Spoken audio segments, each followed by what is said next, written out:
કાલે એટલે 30મી મે તુરખેડા ગામમાં એક કંપની જે સર્વે કરવા આવી હતી, આ એ જ કંપની છે જેમાં બીજેપીના જે ઠગ મંત્રી, ઠગ એમએલએસ અને એક્સ એમપીઝ ઠગ જે આઈને અહીંયા જનતાને આડીને કહેતા હતા કે અહીંયા કોઈ પ્રોજેક્ટ આવવાનું નથી, અહીંયા કોઈ વિસ્થાપિત થવાનું નથી, પણ હકીકત તમારા સામે છે।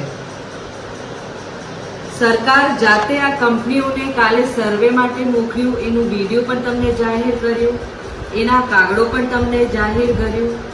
તો હું જનતાને કહેવા માંગુ છું, યાદ છે અમે કહેતા હતા કે झूठ બોલે કૌવા કાટે, અને આ ઠગ મંત્રીઓ આવીને તમને જે વાદો કરેલો એ બધું ખોટું નીકળ્યું।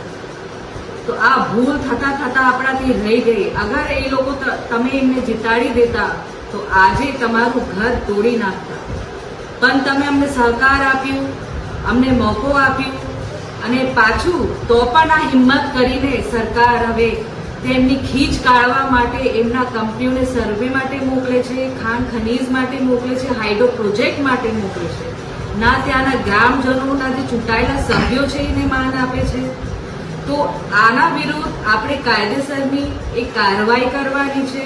આ ગેરકાયદેસર જે અંદર આ કંપનીઓ જાય છે અને ગામડાઓને હેરાન કરે છે અને એમને નુકસાન કરે છે, એના વિરુદ્ધમાં આપણે બધાને અવાજ ઉઠાવવાની છે અને આગળ આપણે આના વિશે લડત આપવાની છે। તો તુરખેડા, ધારસીમેલ અને આખું વિસ્તાર આ સરકાર પાછું લપેટેમાં લેવાની છે, ગામડાઓને વિસ્થાપિત કરવાની છે અને પ્રોજેક્ટ એ અમલ કરવાની ચાલુ કરી દીધું છે।